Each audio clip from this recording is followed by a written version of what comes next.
Bienvenue au journal. Dans l'actualité ce soir, la Haute Cour de justice désormais plus proche des populations à la base. Elle a initié une mission de sensibilisation territoriale qui a démarré lundi dernier à Nati Tengu. La bonne gouvernance et le rôle de la Haute Cour de justice étaient au cœur d'une séance de sensibilisation menée par la présidente de l'institution. Vous suivrez le compte rendu dans un instant. L'organisation non gouvernementale Convergence Bénin lance le projet Amélioration de la commercialisation des produits agroécologiques au Bénin pour une alimentation saine et de qualité. Le lancement a eu lieu mardi à Grand Popo dans le département du Mono. Les détails à suivre en cours d'édition. Et puis, lancement officiel du tournoi international de football Baroutem Challenge Cup édition 2025 dans la ville de Niki depuis samedi dernier. Cette troisième édition réunit 32 équipes venues du Nigeria et du Bénin pour 2 mois de compétition intense. Le point à suivre en fin d'édition.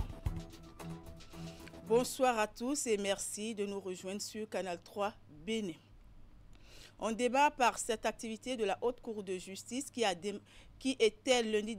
mené lundi dernier une mission de sensibilisation territoriale, une descente qui a conduit les membres de l'institution dans la ville de Nati Tengu. La démarche s'inscrit dans une logique d'être désormais plus proche des populations à la base. À cet effet, les membres de l'institution ont eu des échanges avec les acteurs de la chaîne de commande publique et de la société civile sur la bonne gouvernance et le rôle de la Haute Cour de justice. C'est à la faveur d'une séance de sensibilisation conduite par la présidente de l'institution Dandi Nyamou. Les détails avec Alassane Aruna. Échanger avec les différents acteurs de la chaîne de gouvernance locale sur les principes directeurs de la bonne gouvernance et le rôle de la Haute Cour de justice. C'est tout l'enjeu de cette mission de sensibilisation territoriale qui a mobilisé élus locaux, chefs des services déconcentrés de l'État et acteurs de la société civile du département de l'Atakora autour des membres de la Haute Cour de justice. La Haute Cour de justice est heureuse d'être parmi vous aujourd'hui dans le cadre de cette mission de sensibilisation qui est placée sous le signe de la responsabilité publique. Nous avons fait le choix sciemment de venir à votre rencontre, pas pour juger ni pour imposer, mais simplement pour expliquer, pour dialoguer et surtout pour rappeler dans un langage simple ce que la loi attend de ceux qui ont la charge de l'État. Longtemps restée distante des populations à la base, la Haute Cour de justice opte désormais pour une proximité avec les acteurs locaux. Une démarche saluée à juste titre par l'autorité préfectorale. En me réjouissant de votre présence massive, je voudrais remercier Madame la Présidente de la Haute Cour de justice pour l'initiative de cet exercice édifiant, tout en nous souhaitant d'excellents et futurs travaux. Madame la Présidente, avant de vous laisser la parole, il me plaît d'appeler votre bienveillante attention sur une préoccupation de la rue et même de la sphère des intellectuels. Que fait réellement la Haute Cour de justice? Beaucoup pensent, parviennent-ils à me convaincre que cette haute institution ne fait rien? La Haute Cour de justice est une institution de vérité. Son rôle est clair. Elle juge le président de la République et les membres du gouvernement pour les fautes graves qu'ils peuvent commettre dans l'exercice de leurs fonctions. Ce rôle, la Constitution le lui confie et il s'est effectivement rarement mis en branle pour l'exercer, mais il n'en est pas moins fondamental parce qu'il rappelle une règle essentielle à toute démocratie solide. Le pouvoir ne protège pas de la loi. Il oblige à en donner l'exemple. La présente séance, faut-il le rappeler, est placée sous le thème « Moralisation de la vie publique ». La moralisation de la vie publique n'est pas un mot à la mode, loin s'en faut. C'est un principe de justice. Et c'est aussi une manière de rétablir une vérité simple. Après l'étape de Nati Tengu pour le compte de l'Atakora, Alada, dans l'Atlantique, sera la prochaine destination des membres de la Haute Cour de justice, toujours pour le même exercice. Retour à Cotonou pour parler des travaux de la première session du comité directeur national de lutte contre le travail des enfants qui ont été lancés hier mardi par la ministre du Travail et de la fonction publique Adidjatou Matis, qui est la présidente du comité directeur national. C'est dans la salle de conférence du dit ministère que les membres et responsables à divers niveaux du CDN se retrouvent pour 3 jours en vue d'examiner les questions liées au travail des enfants et à la lutte contre ce fléau que mène le Bénin. Depuis des années. Compte rendu Virgile Arodéon et Henri Ganti. Dire une fois encore non au travail des enfants. Selon l'enquête mixte 2021-2022, 27,5% des enfants de 5 à 17 ans travaillent encore dans des conditions dangereuses. Au plan international, nous sommes en 2025. 2025, année au terme de laquelle nous devons dire à quel point nous en sommes en matière de lutte contre le travail des enfants. Est-ce que nous avons régressé? Est-ce que nous avons progressé? Quelles sont les forces? Quelles sont les insuffisances? C'est donc dans un contexte de questionnement, de bilan et de défis que s'ouvre la première session du comité directeur national de lutte contre le travail des enfants au titre de l'année 2025. Durant 3 jours, vous aurez à examiner les questions essentielles liées à la lutte contre ce fléau, à identifier de nouvelles pistes d'action et à proposer des orientations stratégiques novatrices. Je voudrais dans ce cadre que vous vous penchiez, entre autres, sur la problématique relative au suivi des enfants retirés des pires formes de travail. Donc nous avons besoin de proposer aussi bien au gouvernement qu'à nos partenaires le mécanisme de suivi de ces enfants pour les retirer donc définitivement de l'exploitation économique. Au cours des travaux, les réflexions seront orientées sur la méthodologie de travail adoptée en vue de l'élaboration du rapport décennal 2014-2024 sur le travail des enfants en République du Bénin. Notre objectif est d'atteindre les cibles des objectifs de développement durable 8.7, 16.2 et 16.3 en éliminant le travail des enfants, en protégeant les plus vulnérables contre toutes les formes de violence et en renforçant l'état de droit. Le moment est donc venu d'agir résolument pour éradiquer le phénomène du travail des enfants dans notre pays. Par nos engagements et nos actions, nous devons redonner à chaque enfant béninois sa part de dignité, de liberté et d'humanité. Les participants auront à échanger également sur la campagne Tolérance Zéro au travail des enfants dans les secteurs à forte prévalence, au fin de formuler des recommandations pour une organisation améliorée de la prochaine édition. Et comme je l'annonçais en titre, intéressons-nous à présent à l'organisation non gouvernementale Convergence Bénin qui apporte une solution pour une alimentation saine et de qualité au Bénin. Une solution qui prend la forme d'un projet dénommé Amélioration de la commercialisation des produits agroécologiques au Bénin. Son objectif, garantir la sécurité sanitaire des produits agroécologiques. Et ce projet a été officiellement lancé mardi à Grand Popo dans le département du Mono. Voici les détails avec Narcisse Alossé et Florent Do.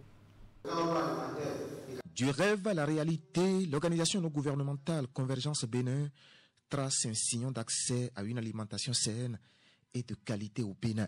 Son instrument de labour, un projet baptisé Amélioration de la commercialisation des produits agroécologiques au Bénin. Le projet d'amélioration de la commercialisation des produits agroécologiques au Bénin, ACEPA, porté par Convergence Bénin et Aptis 24, vise à améliorer l'accessibilité physique des produits agroécologiques dans les communes de Grand Popo et Commun au sud-ouest du Bénin, à garantir la sécurité sanitaire des produits agroécologiques, et spécifiquement les produits maraîchers, le riz, poulet et lapin. En somme, mieux valoriser les produits agroécologiques et le dit projet prévoit la construction de 7 points de vente de ces produits, tout comme l'équipement de boutiques spécialisées. Puisque quand on va sur le marché, il n'y a pas une différenciation, il n'y a pas un point de vente spécifique pour les produits conventionnels par rapport aux produits agroécologiques.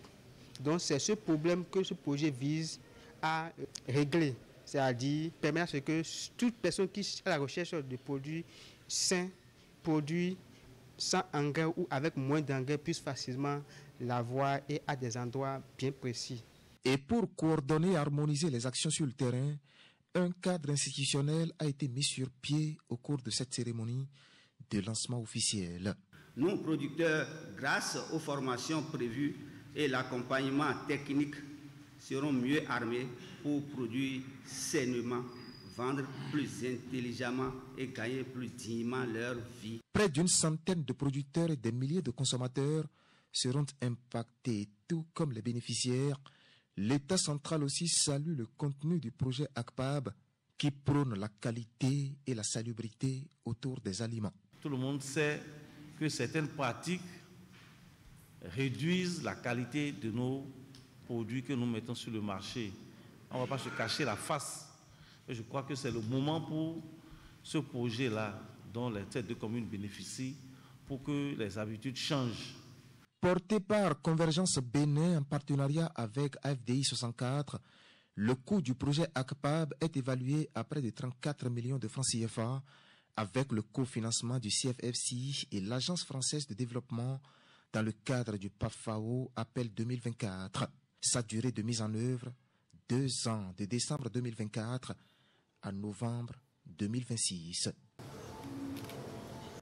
Dans l'actualité également, l'autorité de régulation des marchés publics, ARMP, organise une formation au profit des cadres de l'administration béninoise impliqués dans le processus de passation, de contrôle et d'exécution des marchés publics. C'est une série de formations qui dure 3 semaines et qui est assurée par un expert international en passation des marchés publics auprès de la société CETIM International. En initiant ces séances de renforcement de capacité, l'ARMP veut imprimer une gestion exemplaire des ressources publiques à travers la lutte contre les pratiques frauduleuses et de corruption dans le processus de la commande publique du Haut-Bénin. Idriss Ouboukari et Moufid Sagouan. Riche de plus de 37 ans d'expérience et ayant déjà formé plus de 36 500 cadres de plus de 115 pays dans le monde, CETIM International est sollicité au Bénin pour partager son expertise. La société canadienne est commise par l'autorité de régulation des marchés publics pour assurer une série de formations au profit des personnes responsables des marchés publics, des spécialistes en passation des marchés publics et tous les acteurs impliqués dans la commande publique. Aujourd'hui, on parle de la dématérialisation des marchés publics. C'est un outil qui va faciliter le métier d'achat public au Bénin. Il y a beaucoup d'avantages sur le plan transparence, sur le plan amélioration de la concurrence, sur le plan participation des petites et moyennes entreprises. C'est un moyen de bonne gouvernance qui va sans doute avoir un impact positif sur la commande publique au Bénin. C'est un rendez-vous de partage d'expériences et de bonnes pratiques en matière de passation électronique des marchés publics. 3 sessions de formation stratégique sont prévues par le régulateur des marchés publics pour 3 semaines. La dématérialisation du processus des marchés publics est au cœur de cette formation avec ses avantages, à savoir le gain de temps, la réduction des coûts administratifs, l'ouverture de la concurrence, l'inclusion des petites et moyennes entreprises et surtout la lutte contre la corruption. Cette série de formations s'articule autour de 3 piliers essentiels qui sont au cœur des enjeux actuels et futurs de la commande publique. Dans un premier temps, nous allons aborder l'ingénierie de la formation en commande publique. Ensuite, dans un second lieu, nous aurons l'e-procurement, qui est la dématérialisation des processus de passation, de contrôle et d'exécution des marchés publics. Enfin, troisième dimension, le partenariat public-privé. Cette démarche de l'autorité de régulation des marchés publics répond à l'exigence de la transparence, de la lutte contre la corruption, de l'efficacité et de la bonne gouvernance. La série de formations va permettre à terme de mettre en place au sein de l'administration publique une plateforme nationale de passation des marchés publics. On remonte dans le département du Mono où les problématiques de développement sont abordées avec confiance et sérénité au sein des collectivités locales. C'est du moins le constat fait par le préfet en charge de ce département à l'issue de la première phase de sa tournée statutaire dans les communes. Une tournée qui a pris fin le week-end écoulé. L'autorité préfectorale fait ici le point de cette première phase. Bienvenue, Milorin est au micro de Narcisse Alossé et Florent Doro. De façon globale, je pourrais dire que nous sommes soulagés. Vous savez que depuis l'avènement de la réforme structurelle du secteur de la décentralisation, nous avons mis un point d'honneur sur la mobilisation des ressources propres comme un indicateur phare d'appréciation de cette réforme. Au terme de cette tournée, je suis heureux de dire qu'au titre des analyses comparatives qui nous ont été présentées dans toutes les communes, 5 communes sur 6 ont eu des progressions. La seule faute que nous avons malheureusement notée, c'est à Commet, qui quand même devrait être une commune exemplaire, puisque cette commune a réussi à avoir le premier prix lors de notre première compétition. Nous n'avons pas manqué de rappeler la responsabilité des acteurs concernés sur la nécessité de ne pas tirer le département en arrière, parce que notre ambition, c'est qu'au classement national, les départements du Mono puissent s'aligner pour ne serait-ce que nous rendre hommage pour tout le sacrifice que nous consentons dans ce volet. Nous avons également placé cette tournée sur le sceau de la cohésion et de la pacification en période préélectorale. C'est la thématique principale autour de laquelle nous avons entretenu nos communautés pour leur rappeler que les élections s'approchent. Ce sont des moments de fête au cours desquels nous sommes appelés dans une ambiance festive à défendre nos chapelles respectives, mais dans le respect des prescriptions législatives en vigueur. Nous pensons, au terme de cette tournée, que si nous maintenons le cap, en fin d'année, nous pourrons être fiers de toutes les communes du département du Mono, parce que les progrès réalisés en termes d'écart de mobilisation sont significatifs et il y a lieu que chaque acteur veille au grain afin d'assurer cette performance au plan départemental. Dans le reste de l'actualité, des centaines de citoyens reçoivent officiellement leur acte de naissance et certificat d'identification personnelle dans la commune de Pereret, dans le département du Borgo. Une prouesse réalisée grâce au programme d'appui à la gouvernance locale et au renforcement de l'attractivité territoriale. Agora, qui est soutenue par la coopération suisse. La cérémonie de remise de ces actes s'est déroulée en présence de plusieurs autorités. Plus de détails avec Epiphane Chabi et Franck Degla.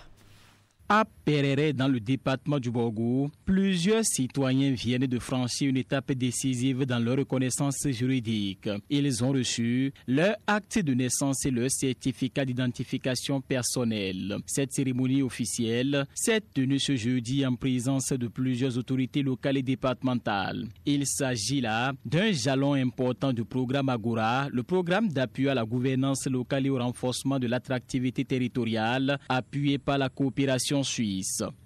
Il ne s'agit pas d'une simple distribution de documents, mais c'est ces documents d'état civil qui font que les Béninoises et Béninois de ce bout de terre vont être pleinement des citoyennes et citoyens de la communauté nationale, ce qui leur confère et ouvre la voie à des droits.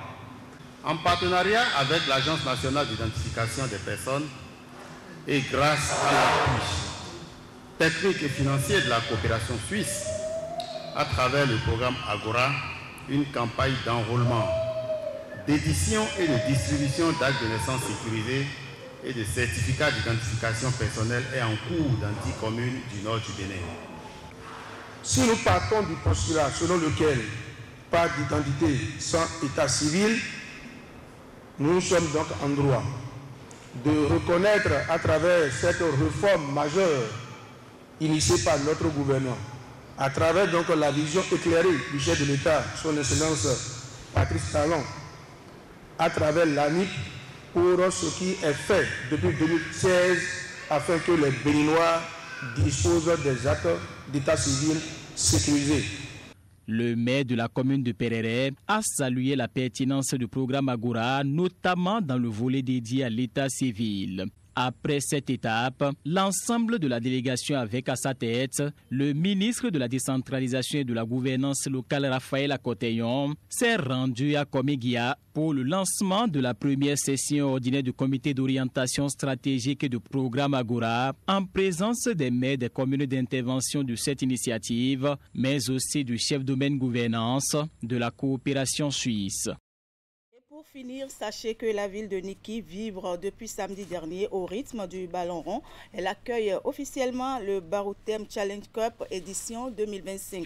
C'est un tournoi international qui réunit 32 équipes venues de tout le Bénin et du Nigeria pour 2 mois de compétition intense. Le coup d'envoi officiel de cette 3e édition a été donné par Yvette Aklogan, représentant le ministre des Sports, et Ilias Sissina Dounwiro, promoteur du tournoi, qui réaffirme ainsi l'engagement du gouvernement pour la jeunesse, le sport et le vivre ensemble. Le reportage d'Epifane Chabi et Franck Degla.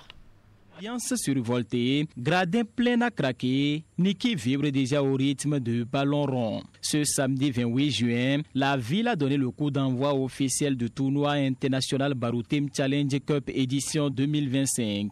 Un rendez-vous sportif majeur qui rassemble cette année 32 équipes venues du Bénin et d'autres États du Nigeria. Le match d'ouverture a opposé Semaro FC de Niki à Pigeon Blanc Football Club de Parakou. Résultat, une victoire nette des locaux 3-0 sous les applaudissements nourris d'un public conquis. Le Baroutem Challenge qui est simplement une initiative pour réunir les jeunesses des territoires du Baroutem allant du Nigeria, passant par le Bénin jusqu'au Burkina et au Niger, nous réunir tous pendant les vacances scolaires pour partager nos valeurs culturelles. Il n'y a pas meilleur outil pour réunir la jeunesse si ce n'est le football. Le football qui est le sport roi, le football qui est un sport rassembleur. En ces moments où nos pays vivent des difficultés liées à la menace sécuritaire,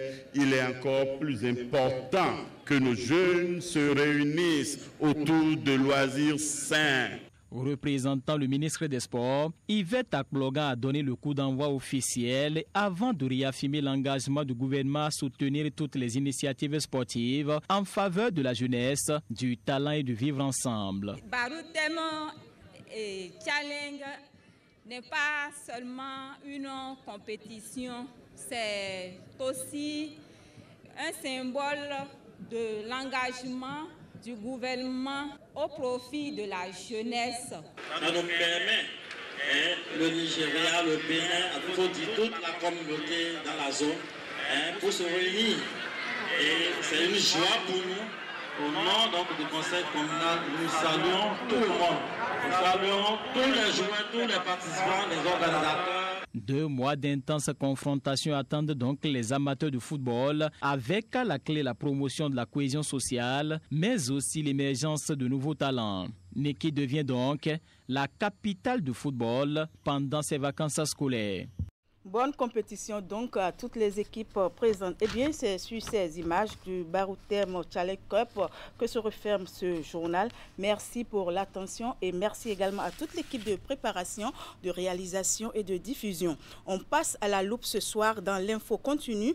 Les excuses publiques de Paulin Akpona et la plainte de Samou Adambi. Wahab Alikpara et ses invités assurent le service dans l'info continue. En plateau, Romuald Hongui et Aziz Adam Soulé, tous 2 journalistes. Ne ratez donc pas le rendez-vous de tout à l'heure à 20h. Excellente soirée à toutes et à tous et bonne suite des programmes sur Canal 3 Bénin. À demain.